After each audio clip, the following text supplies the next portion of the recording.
ओमज्ञानतिमिरान्धस्य ज्ञानाञ्जनशलाकया चक्षुरुन्मिलितं येन तस्मै श्रीगुरुवे नमः। वाञ्छाकल्पतरुभ्यश्च कृपा सिन्धुभ्यैव च पतितानां पावनेभ्यो वैष्णवेभ्यो नमो नमः। नमो महावदन्याय कृष्ण प्रेम प्रदायते कृष्णाय कृष्ण चैतन्य नाम्ने गौरत्विषे नमः। हे कृष्ण करुणा सिंधो दीनबंधो जगत्पते गोपेश गोपिका कांत राधा कांत नमोस्तुते। तप्त कांचन गौरांगी राधे वृंदावनेश्वरी वृषभानुसुते देवी प्रणमामि हरिप्रिये। वृंदायै तुलसीदेव्यै प्रियायै केशवस्य च कृष्ण भक्ति प्रदे देवी सत्यवत्यै नमो नमः। श्री कृष्ण चैतन्य प्रभो नित्यानंद श्री अद्वैत गदाधर शिवासादि गौरभक्त वृंद। हरे कृष्ण कृष्ण कृष्ण हरे हरे, हरे राम राम राम हरे हरे। हरे कृष्णा। सर्वप्रथम मैं अपने गुरुपाद पद ओम विष्णुपाद अष्टोत्तर शत श्री श्रीमद् भक्तिवेदांत माधव गोस्वामी महाराज के चरण कमलों में अनंत कोटि दंडवत प्रणाम ज्ञापन करता हूँ। हम लोग श्रीमद् भगवद गीता का 8वां अध्याय श्रवण कर रहे हैं, जिसमें हमारा 23वां श्लोक चल रहा है, 23rd श्लोक। 23वें श्लोक से हमारा जो प्रकरण है वो बदला है, यान प्रकरण जिसको हम कह रहे हैं। अर्थात मृत्यु के बाद जो 2 प्रकार के मार्ग बताए गए हैं, पितृयान और देवयान, उन किस मार्ग से हमारी गति होगी, तो ये जो है वर्णन किया गया है इस तृतीय प्रकरण में 23वें श्लोक से 28वें श्लोक अंत तक, क्योंकि 28 श्लोक हैं इस अध्याय के अंदर। तो हम लोग 23वां श्लोक श्रवण कर रहे थे, तो उसमें भगवान ने बताया है यत्र काले तु अनावृत्तिम आवृत्तिम चैव योगिनः प्रयाता यान्ति तम कालम वक्ष्यामि भरतर्षभ। अर्थात हे भरतवंशियों में श्रेष्ठ अर्जुन, यत्र काले, यहां पर काल का अर्थ हम लोगों ने श्रवण किया था मार्ग है। तो जिस मार्ग से शरीर छोड़कर जो जाने वाले योगीगण हैं वो अनावृत्ति को प्राप्त होते हैं, मतलब लौटकर नहीं आते। और एक दूसरा मार्ग है जो आवृत्ति वाला है, जिसमें आवृत्ति को प्राप्त होते हैं अर्थात लौटकर आते हैं। उन दोनों मार्गों को मैं तुझे कहूंगा, तुझे बताऊंगा, कौन से मार्ग से जाने वाला व्यक्ति वापस आता है और कौन से मार्ग से जाने वाला व्यक्ति वापस नहीं आता है, यहां पर बता रहे थे। तो हम लोग बात कर रहे थे अनावृत्ति और आवृत्ति की। दोनों का मतलब यही है कि अनावृत्ति का मतलब है लौटकर नहीं आना और आवृत्ति का मतलब है दोबारा से संसार में लौटकर आना, जो संसार के अंदर आसक्त हैं। तो इस जगत में भी हम लोगों को इस जीवन में ही हमें वो स्थिति प्राप्त करनी चाहिए कि हमें लौटकर आना ही ना पड़े इस पृथ्वी के ऊपर। सबसे अच्छा तो हम लोगों ने बात की थी सद्य मुक्ति के विषय में। सद्य मुक्ति का मतलब है तुरंत। तो तुरंत जो मुक्ति है वो तो होती है भक्ति मार्ग से, भक्ति योग के द्वारा। लेकिन जो क्रम मुक्ति होती है उसकी चर्चा यहां पर की जा रही है। तो जो लोग भक्ति मार्ग में नहीं हैं वो लोग क्रम मुक्ति के द्वारा उस मार्ग से जाते हैं जिससे लौट के ना आना पड़े, वो मुक्त हो जाते हैं। और दूसरे लोग हैं जिनको लौट कर आना पड़ता है, जो संसार में आ सकते हैं। तो चाहे कोई भी मुक्ति हो, चाहे सद्य मुक्ति हो चाहे क्रम मुक्ति हो, हमारा उद्देश्य सबसे पहले यही होना है कि हमको इस संसार में लौटकर ही ना आना पड़े। अर्थात हम किसी भी प्रकार मुक्त होकर भगवान की सेवा में नियुक्त हो जाएं। और जगत में भी हमारे यही प्रथा है। जैसे एक लड़की को कभी भी ये शिक्षा नहीं दी जाती कि तुम अपने माता पिता की सेवा करो, लेकिन यह अवश्य कहा जाता है कि तुम अपने माता पिता से सीख लो कि उनकी सेवा की कैसे जाती है। सेवा करने के लिए नहीं कहा जाता, सीखने के लिए कहा जाता है। अर्थात सेवा करनी नहीं है माता पिता की, केवल सेवा करना सीखना है। क्यों? क्योंकि विवाह के बाद लड़की को जाकर अपने ससुराल में यही काम करना है। उसको वहां पर सेवा करनी है सास ससुर की, मगर सीखनी तो है अपने मां के घर पर ही पड़ेगी। तो हम जिसकी सेवा करते हैं उसमें हमारी प्रीति हो जाती है, ये तो सच्चाई है। तो जहां पर, इसलिए लड़की को मां बाप कभी भी अपनी सेवा नहीं कराते, सिखा जरूर देते हैं उसको, लेकिन अपनी सेवा नहीं कराते, क्योंकि उन्हें पता है कि अगर इसकी हमारे अंदर प्रीति उत्पन्न हो गई तो फिर ये अपने ससुराल में एडजस्ट नहीं कर पाएगी। उसको सेवा करनी सिखा तो दी जाती है, लेकिन सेवा कराई नहीं जाती है। पुत्रों के द्वारा सेवा कराई जाती है, क्योंकि पुत्र की प्रीति मां बाप में होनी चाहिए, उनके साथ रहना है उसको बाद में भी। इसीलिए, और लड़की का क्या उद्देश्य है कि उसको सेवा यहां पर सीख लेनी है और फिर ससुराल में जाकर सेवा करनी है, जिससे वहां पर वो अपनी प्रीति बढ़ा पाए उनके साथ, तभी तो वहां रह पाएगी वो स्थायी तौर पर। क्योंकि स्त्री का धर्म है पति के घर में रहना, ससुराल वालों की सेवा करना। ठीक उसी प्रकार यदि हम इस संसार में लौटना ना चाहें तो हमें क्या करना है, हमें इस संसार में भगवान की सेवा कैसे की जाती है सीख लेना है। अब हम अपने माता पिता की सेवा करते हैं, अपने घर वालों की सेवा करते हैं, तो ये एक ट्रेनिंग स्कूल है। हमें उनकी सेवा करके उनसे प्रीति नहीं बढ़ानी है, बल्कि सीख लेना है केवल।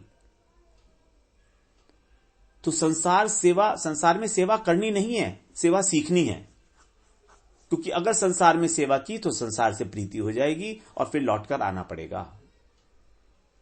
भगवान के जो प्रेमी भक्त हैं वो इस संसार को अपना मायका समझते हैं। उनके लिए ये जो देश है रहना नहीं है, यहां रहना नहीं, देश वीराना है, वीराना है, रहना नहीं है इस देश में। हमको, हमारे लिए ये अजनबी है, वीराना है। लेकिन हमें इस देश में, इस संसार में आके सीख लेना है कि हमें भगवान की सेवा कैसे करनी है। तो पराया है ये देश हमारा, हमारा अपना घर नहीं है ये हमारा अपना घर नहीं है।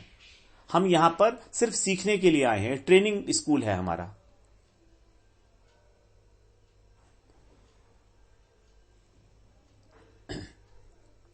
तो हमें जाना वहीं पर है अल्टीमेटली, और ऐसा जाना है कि वहां से लौटकर ही ना आना पड़े।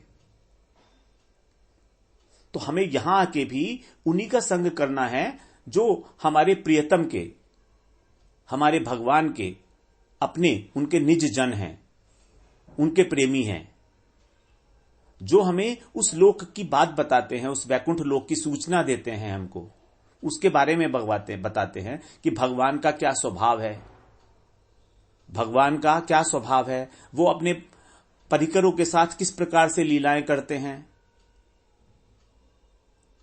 तो वो लोग हमको भगवान की सेवा का परिपाटी समझाएंगे, जो भगवान के अपने निज जन हैं, अर्थात जो भगवान के भक्त हैं, जो वैष्णव हैं, जो साधु हैं। इसीलिए साधु संघ की महिमा है। साधु ही हमें यह बताएगा कि हमें साधना कैसे करनी है। साधु शब्द का अर्थ गुरुदेव बताते हैं, साधुनोति साधयति च कृष्ण प्रेम।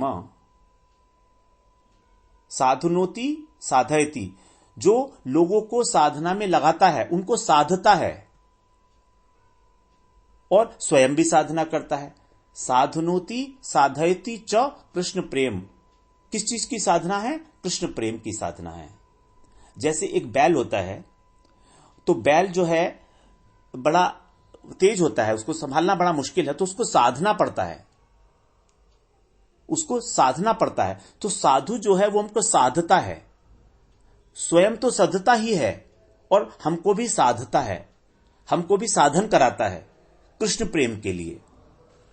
वही है साधु और वही है भगवान के निज जन। वही हमको परिपाटी सिखाते हैं भगवत प्रेम की, कि हमें किस प्रकार से भगवान की सेवा, वहां पर उस लोक में जाकर भगवान की सेवा करनी है। यदि हम यहां पर उस बात को नहीं सीखे तो वहां जाकर क्या करेंगे? उस लोक की अगर हमें कुछ सूचना ही नहीं है, अगर हमें वहां का रोड मैप ही नहीं मालूम, वहां का नक्शा ही नहीं पता है कि वहां पर कौन लोग हैं, वहां जाने का रास्ता क्या है, तो हम कैसे जाएंगे? इस जगत में भी जब हम अपने घर से यात्रा के लिए निकलते हैं तो जहां हमें जाना है उस बारे में पूरी की पूरी जानकारी हासिल कर लेते हैं कि वहां पर कैसी क्लाइमेट है, किस प्रकार के लोग हैं, कौन सी भाषा बोली जाती है, कौन सी करेंसी चलती है। ये सारी बातें हम लोग जानकारी कर लेते हैं किसी फॉरेन कंट्री में जाते हैं जब, तो तभी हम जाते हैं वहां पर, तभी हम एडजस्ट हो सकते हैं। अगर बिल्कुल जानकारी लेकर नहीं जाएंगे और वहां की करेंसी भी नहीं लेंगे हमारे साथ और भाषा भी वहां की नहीं अगर हम जानते थोड़ी बहुत, तो वहां एडजस्ट करना बहुत मुश्किल हो जाएगा हमको। बिल्कुल इसी प्रकार से हमको वहां की जानकारी ले लेनी चाहिए और वही जानकारी जो है यहां पर भगवान दे रहे हैं हमको। तो यहां पर कहा गया योगिनः, जो लोग लौट कर जाते हैं और जो लोग लौटकर आते हैं, जो लोग लौटकर नहीं आते, दोनों को ही योगी शब्द कह दिया यहां पर भगवान ने। योगिनः, योगी का शब्द से मतलब है कि जो इस संसार में एक योनि से दूसरी योनि में जाते रहते हैं, सभी उनका वर्णन यहां पर नहीं कहा गया है। जो लोग इस संसार में ही भ्रमण करते रहते हैं, जैसे कभी पशु बने, कभी पक्षी बने, कभी मनुष्य बने, कभी देवता बने, वो इस संसार के चक्र में जो फंसे हुए हैं उनका यहां पर वर्णन नहीं है। यहां पर जो योगी का शब्द है इसका मतलब है सकाम योगी। सकाम योगी जो है उसकी तो पुनरावृत्ति होती है और जो निष्काम योगी है उसकी क्रम मुक्ति होती है। दो प्रकार की जो यहां पर चर्चा की जा रही है इस प्रसंग में, दो प्रकार के लोग हैं। एक तो हैं जो वापस लौटते हैं, जाते हैं वहां पर और लौट आते हैं, और दूसरे हैं जो लौटकर नहीं आते। लेकिन एक तीसरे जो हैं जो यहीं पर इसी संसार में भ्रमण करते हैं, उनकी बात यहां पर नहीं की गई है, इसीलिए उनको यहां पर नहीं कहा गया है। तो पहले वाले हैं सकाम योगी और दूसरे हैं निष्काम योगी। हैं दोनों योगी ही, दोनों साधक हैं, अर्थात किसी न किसी प्रकार के योग का साधन कर रहे हैं, इसलिए उन दोनों को ही योगी कह दिया गया है यहां पर। और फिर अर्जुन को उच्चारण कहा गया है भरतर्षभ, अर्थात तुम भरतवंशियों में श्रेष्ठ हो। भरतवंशी का मतलब निष्काम भक्त हो तुम, इसीलिए मैं तुम्हें यह रहस्यमय बात बता रहा हूं, वक्ष्यामि। अब भगवान की यह प्रतिज्ञा है कि वो हमको इन दोनों के विषय में बताएंगे, इन दोनों मार्गों के विषय में बताएंगे। अब यहां पर एक प्रश्न होता है, हम लोगों ने श्रवण किया है उत्तरायण और दक्षिणायन, ये दो प्रकार के काल बताए गए हैं। एक वर्ष के अंदर दो अयन होते हैं, उत्तर अयन और दक्षिण अयन, दक्षिणायन और उत्तरायण। तो ऐसा लोग मानते हैं कि उत्तरायण के समय में या शुक्ल पक्ष में मरना श्रेष्ठ होता है और कृष्ण पक्ष में और दक्षिणायन में मरना श्रेष्ठ नहीं होता। तो इसका कारण क्या है? इसका कारण यह है वास्तव में कि अगर इस प्रकार से मृत्यु होती है उत्तरायण में और शुक्ल पक्ष में, तो उस काल का, शुक्ल पक्ष का और उत्तरायण का जो देवता हैं, इसको बोलते हैं कालाभिमानी देवता। हमने बात की थी ना कि प्रत्येक काल के अंदर एक देवता बैठे हुए हैं और वो देवता ही इस शरीर को इस एक स्थान से दूसरे स्थान पर लेकर जाते हैं। तो जब हमारा शुक्ल पक्ष में मृत्यु होती है या उत्तरायण में मृत्यु होती है, तो हमारी उसके कालाभिमानी देवता से तुरंत संपर्क हो जाता है और मरने वाला व्यक्ति सुगमता पूर्वक और शीघ्रता से, दोनों बातें, शीघ्र और सुगमता पूर्वक उस अन्य स्थान पर चला जाता है। अन्यथा क्या होगा? उसको प्रतीक्षा करनी पड़ेगी। जैसे यदि मान लीजिए हमको शुक्ल पक्ष का हमारी योग्यता है, एंटाइटलमेंट है जाने का, मतलब हमको अच्छी गति मिलनी है। दो प्रकार की गतियां हैं, एक शुक्ल पक्ष की और एक कृष्ण पक्ष की। तो अगर हमको मान लीजिए शुक्ल पक्ष की हमको गति थी और हमारी मृत्यु हो गई कृष्ण पक्ष में, तो क्या होगा? हम लोग जब तक शुक्ल पक्ष नहीं आएगा तब तक इंतजार करनी पड़ेगी उस शरीर को आगे बढ़ने के लिए, क्योंकि जब शुक्ल पक्ष का अभिमानी देवता आएगा तब वो उसके साथ आगे बढ़ेगा। तो यहां पर जो भी मार्ग बताए जा रहे हैं वो कर्मी, ज्ञानी और योगी लोगों के लिए हैं, न कि भक्तों के लिए। यह बात हमें बिल्कुल स्पष्ट हो जानी चाहिए। भक्तों के लिए इस प्रकार का कोई विधान नहीं है, क्योंकि भगवान के जो भक्त हैं वो अनायास उनकी सद्य मुक्ति होती है, वो भगवत धाम को प्राप्त करते हैं। उनके लिए ये मार्ग नहीं है।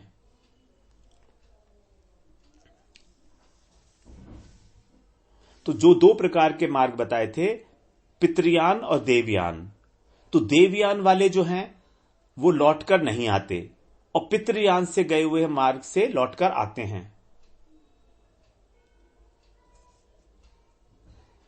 तो मृत्यु चाहे किसी भी समय में हो, उत्तरायण, दक्षिणायन, शुक्ल पक्ष या कृष्ण पक्ष, जिस मार्ग का जो अधिकारी व्यक्ति है वो उसी मार्ग से जाएगा। यदि किसी व्यक्ति का अधिकार देवयान मार्ग में है, अर्थात क्रम मुक्ति में है, तो यद्यपि उसकी मृत्यु दक्षिणायन में हुई है तो भी वो देवयान से ही जाएगा।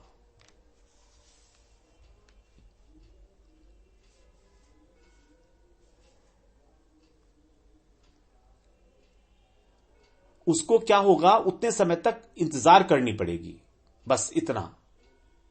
यदि दक्षिणा में मृत्यु हुई तो क्या होगा कि दक्षिणायन में ही रहेगा वो जब तक उत्तरायण नहीं आएगा, और जब उत्तरायण आ जाएगा तो दक्षिणायन का कालाभिमानी देवता उसको उत्तरायण के कालाभिमानी देवता को सुपुर्द कर देगा और वो आगे बढ़ेगा। तो उसको वेट करनी पड़ेगी गंतव्य स्थान तक पहुंचने में, उसको समय लगेगा, बस विलंब होगा, लेकिन पहुंचेगा वो वही जहां उसका अधिकार है।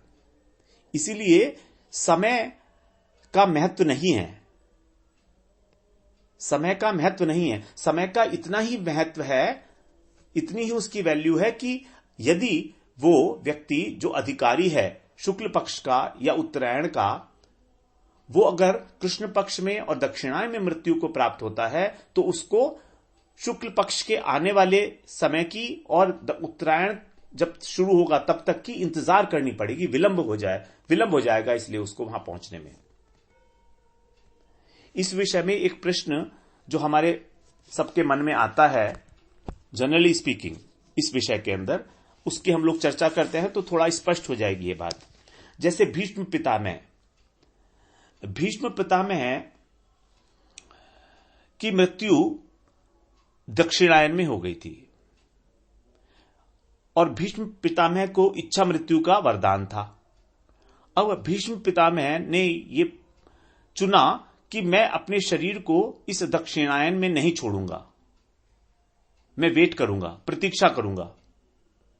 तो उन्होंने प्रतीक्षा की उत्तरायण के आने की, और जब उत्तरायण आ गया तब उन्होंने अपना शरीर छोड़ा। ऐसा हम सब लोग श्रवण कर चुके हैं, करे हैं हम लोग कथाओं में कई बार, और यह सच्चाई भी है।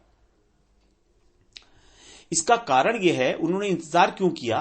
क्योंकि भीष्म पितामह जो हैं उनको अभी उनकी मुक्ति का समय नहीं आया था, वो अभी मुक्त नहीं होना चाहते थे। वो एक्चुअली भीष्म पितामह एक वसु थे। 8 वसु बताए गए हैं, जैसे 12 आदित्य हैं, उड़नचस मरुत हैं, वायुगण हैं, इसी प्रकार से 8 वसु हैं। उन 8 वसुओं में जो धौ नाम के वसु हैं वो उसी के अवतार थे, भीष्म पितामह। तो मनुष्य देह त्यागने के बाद उनको उसी जगह पर जाना था जहां से वो आए थे। अब दक्षिणायन में क्या होती है, देवताओं की रात होती है। हमारा जब दक्षिणायन होता है तो देवताओं की रात होती है, और हमारा जब उत्तरायण होता है तो देवताओं का दिन होता है। अब रात के समय देवताओं के लोक में नहीं जा सकते। रात के समय एंट्री बैन हो जाती है देवताओं के लोक की। तो यदि वे शरीर त्याग देते दक्षिणायन में, तो उनको वहां पर देवताओं के लोक में एंटर करने के लिए प्रतीक्षा करनी पड़ती बाहर। तब उन्होंने सोचा कि मैं प्रतीक्षा करूं तो वहां पर जाकर क्यों करूं, मैं यहीं प्रतीक्षा कर लेता हूं इस जगत के अंदर। दक्षिणायन में मरने का मतलब है उस समय देवताओं के लोक के अंदर रात्रि हो रही है। अब रात्रि होने के कारण वहां पर एंट्री नहीं हो सकती, तो वहां पर क्या होगा, अगर वो शरीर को छोड़ देंगे तो उनको वहां पर एंट्री करने के लिए वेट करनी पड़ेगी जब तक दिन नहीं हो जाएगा, अर्थात जब तक इस पृथ्वी के ऊपर उत्तरायण नहीं आ जाएगा। इसीलिए उन्होंने वहां पर इंतजार करने से अच्छा समझा कि इस पृथ्वी के ऊपर ही रहकर इंतजार करें, क्योंकि उनको इच्छा मृत्यु का वरदान था, उनके पास ऑप्शन अवेलेबल था। हमारे पास तो ऑप्शन ही नहीं होता है अवेलेबल, उनके पास था ऑप्शन अवेलेबल, तो उन्होंने उस ऑप्शन का फायदा उठाया। भले ही वो शरशैया पर लेटे रहे, बाणों की शैया पर लेटे रहे थे भीष्म पितामह इतने समय तक, उनको कष्ट तो बहुत हुआ था, लेकिन उनको भगवान का दर्शन हुआ। उन्हें मालूम था कि कृष्ण भगवान है, और कृष्ण जो है भगवान है, और मेरे शरीर छोड़ने से पहले मेरे को जरूर दर्शन देंगे एक बार। तो कृष्ण के दर्शन की जो लालसा थी, भक्तों के दर्शन की जो लालसा थी, क्योंकि सब भगवान के भक्त हैं पांडव लोग, तो उन्हें मालूम है पांडव भी मिलने आएंगे मुझसे, तो इस धरती पर रह के उन्होंने ये ठीक समझा कि मैं भगवान के दर्शन करूं यहां पर, और भक्तों के दर्शन करूं, ना कि वहां पर जाकर इंतजार करूं मैं, क्योंकि देवलोक में ये सब संभव नहीं हो सकता। इसीलिए उन्होंने उत्तरायण की प्रतीक्षा की थी।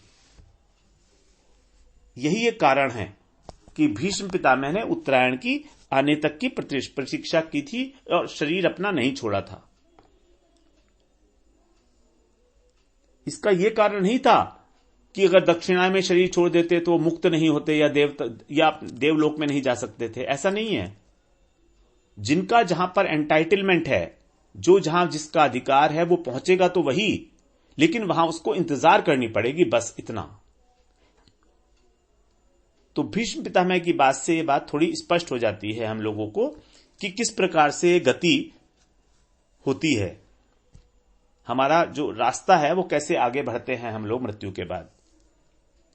अभी हम आगे दोनों मार्गों को विस्तृत रूप से 2 श्लोकों में श्रवण करने वाले हैं, वहां पर और क्लियर हो जाएगी ये बात हमको। तो हम लोग 24वां श्लोक श्रवण करते हैं 8वें अध्याय का। इसको यदि हम ध्यानपूर्वक श्रवण करेंगे तो ही हमारी समझ में आएगा। ये थोड़ा सा डिफिकल्ट है दोनों श्लोक समझने, तो अगर हम बहुत ध्यान से एक एक शब्द सुनेंगे तभी हमको समझ में आएगी ये बात कि किस प्रकार से एक देवता से दूसरे देवता तक और दूसरे से तीसरे तक, फिर इस प्रकार से हम गति करते हैं आगे मृत्यु के बाद।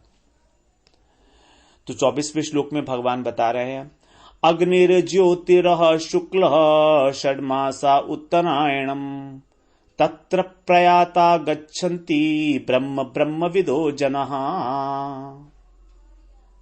अब इस श्लोक में उनका वर्णन किया जा रहा है जो लौटकर नहीं आते। जो लौटकर नहीं आते उनका रास्ता हमने कौन से बताए थे, बात किए थे, देवयान मार्ग, अथवा इसको अर्ची मार्ग भी कहा जाता है, और इनको प्राप्त होती है क्रम मुक्ति। अर्ची का अर्थ होता है किरण। हमारा जो ब्रह्मांड है वो बहुत विशाल ब्रह्मांड है, 14 भुवन है इसमें। भू भुवः स्वः महा जन तप और सत्य, पृथ्वी से लेकर ऊपर तक के 6 और अब ये पृथ्वी मिलाकर 7 हो गए, और इसके नीचे के तल अतल वितल सुतल तलातल रसातल और पाताल। अब प्रत्येक लोक के अलग अलग देवता हैं, और इतनी विशाल व्यवस्था को चलाने की ये सब कुछ आवश्यक है, भगवान चला रहे हैं सब व्यवस्था, तो सबका एक अपना अपना पोर्टफोलियो है। जैसे हम लोग पहले श्रवण कराए हैं, जो समय है, काल है, इसके खंड हैं। क्या क्या खंड हैं इसके? दिन, 12 घंटे का दिन होता है, फिर रात होती है, फिर पक्ष, 15 दिन का कृष्ण पक्ष होता है, 15 दिन का शुक्ल पक्ष होता है, उसके बाद मास, महीना होता है 30 दिन का, उसके बाद अयन होता है 6 महीने का, और उसके बाद वर्ष, ये 12 महीने का। इन सबके अलग अलग देवता हैं।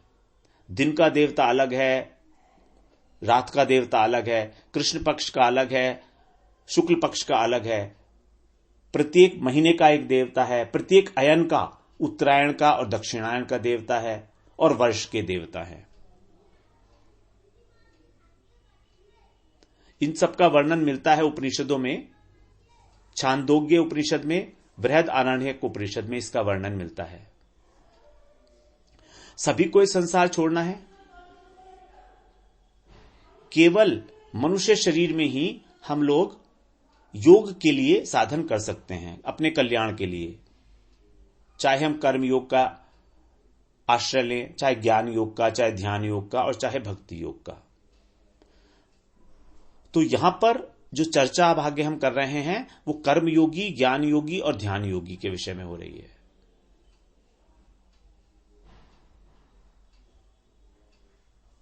ये दो प्रकार के लोग हैं, निष्काम और सकाम।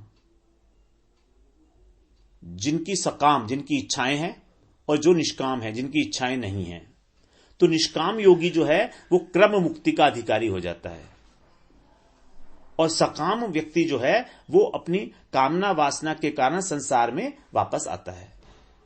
जाता जरूर है उस लोकों में, लेकिन उसको फिर वापस आना पड़ता है वहां से। यहां पर उनकी चर्चा नहीं है जो लोग इसी संसार के अंदर भ्रमण करते हैं, अर्थात यहां पर ही पहले मनुष्य थे, फिर पशु बन गए, फिर पक्षी बन गए, फिर मनुष्य बन गए, उनकी चर्चा नहीं है। जो लोग दूसरे लोकों के अंदर गति करते हैं, इन 14 भुवन के अंदर, उनकी चर्चा की जा रही है। तो यहां पर ये जो श्लोक है इसका अनुवाद हम लोग श्रवण करते हैं। क्या है? अग्निर्ज्योतिरः शुक्ल षड्मासा उत्तरायणम तत्र प्रयाता गच्छन्ति ब्रह्मविदो जनः। जिस मार्ग में ज्योति, ज्योति का मतलब होता है प्रकाश, तो प्रकाश रूप अग्नि, अग्नि के अंदर प्रकाश होता है ना, तो अग्नि मार्ग प्रकाशमय मार्ग है। तो जिस मार्ग में प्रकाश स्वरूप अग्नि का देवता, सबसे पहले अग्नि का देवता, उसके बाद अह, अह का मतलब है दिन का देवता। जहां पर दिन है उसका मतलब है दिन का देवता, देवता की बात कर रहे हैं हम लोग। तो दिन के अधिष्ठात्र देवता, तो जिस मार्ग के अंदर अग्नि के अधिष्ठात्र देवता हैं, प्रकाशमय अग्नि के, जिस मार्ग में दिन के अधिष्ठात्र देवता हैं, जिस मार्ग में शुक्ल पक्ष का अधिष्ठात्र देवता है, आगे शुक्ल आया, उसके बाद फिर जिस मार्ग में उत्तरायण का 6 महीनों वाला षड्मासा, तो जिस मार्ग में ये सब देवता मिलेंगे हमको, उस मार्ग से प्रयाता, प्रयाता माने शरीर को छोड़कर जो जाता है, तो शरीर को छोड़कर जाने वाले व्यक्ति की उस मार्ग से वो कैसा व्यक्ति कैसा है? ब्रह्मविदः, उसको बताया गया है वो ब्रह्म को जानने वाला है। ब्रह्म क्या है? उसने साधना की है इस जीवन के अंदर, वो ब्रह्मविद हो गया है, उसको ब्रह्म का अनुभव भी हो गया है, ब्रह्मविद। जनः माने पुरुष। तो वो ब्रह्म को जानने वाला जो पुरुष है वो क्या करता है? ब्रह्म लोक को प्राप्त करता है। ब्रह्म ब्रह्मविदो जनः, ब्रह्म ब्रह्म ब्रह्म मतलब ब्रह्मलोक को, ब्रह्मलोक को प्राप्त करता है वो व्यक्ति जो ब्रह्म को जानने वाला है। तो जो ब्रह्म को जानने वाला व्यक्ति है वही इस मार्ग से गमन करता है, क्रम मुक्ति के मार्ग से। तो दोबारा हम लोग इसको श्रवण करें। जिस मार्ग में अग्नि का देवता, दिन का देवता, शुक्ल पक्ष का देवता, उत्तरायण का देवता हैं, उस मार्ग से जो ब्रह्म को जानने वाला व्यक्ति गमन करता है वो ब्रह्मलोक को प्राप्त करता है। ब्रह्म ब्रह्मविदो जनः, ब्रह्मलोक को प्राप्त करता है। ब्रह्मलोक का मतलब है ब्रह्मा जी का लोक। यहां पर ब्रह्म सायुज्य की बात नहीं हो रही है बिल्कुल भी। यहां पर इस ब्रह्म को ब्रह्म सायुज्य से ना मिलाएं कभी भी। यह ब्रह्मा जी के लोक की बात हो रही है। ब्रह्म ब्रह्मविदो जनः। और फिर क्या होता है, ब्रह्मा जी के लोक में वो ब्रह्मा जी के साथ रहता है उसी लोक में। और जब ब्रह्मा जी मुक्त होते हैं तब वो भी मुक्त हो जाता है ब्रह्मा जी के साथ। ब्रह्मा जी की आयु 100 वर्ष, फिर वो ब्रह्म को प्राप्त होता है, मुक्त हो जाता है।